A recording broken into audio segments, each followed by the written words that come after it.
You know that feeling, right?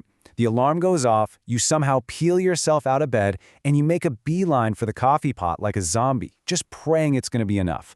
But then, bam, 2 p.m. hits, and you're staring at your screen, desperate for a nap or a candy bar just to make it through the afternoon.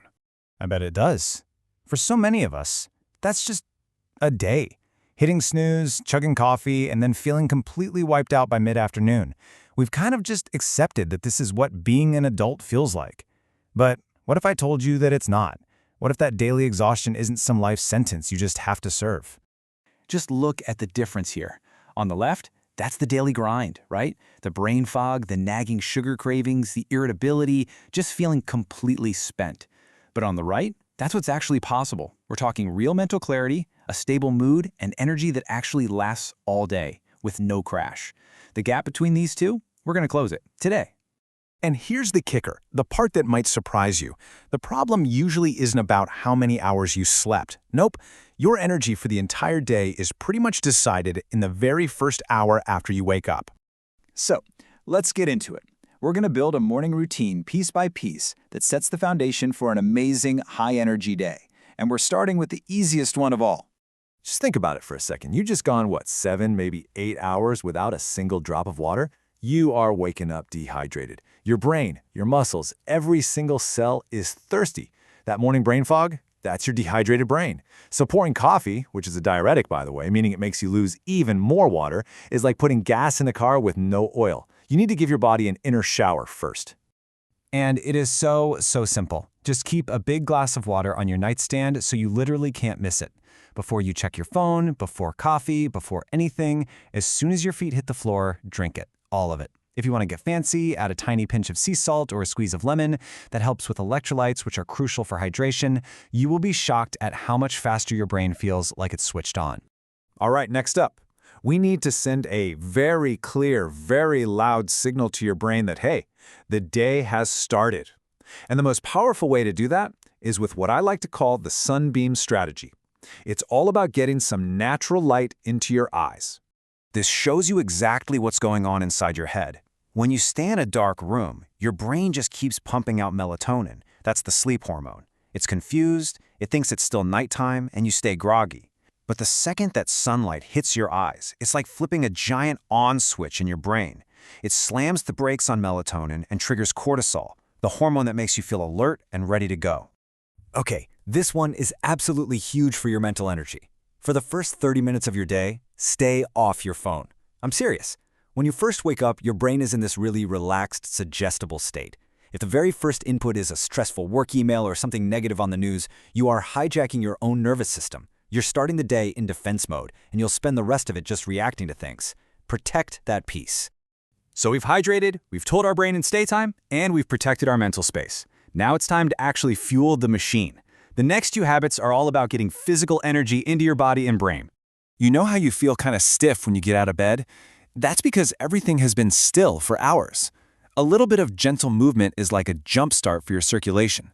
It pushes fresh, oxygen-rich blood to your brain and your muscles, and honestly, it can wake you up way faster and more effectively than a shot of caffeine. And listen, we're not talking about a full-on high-intensity workout here. This is 5 minutes. That's it. It could be as simple as doing a few neck circles, trying to touch your toes, some gentle cat-cow stretches, or you know what? My favorite is to just put on one song that you love and dance around your kitchen while the water for your eventual coffee is boiling. The goal is just to get things moving. All right, let's talk fuel.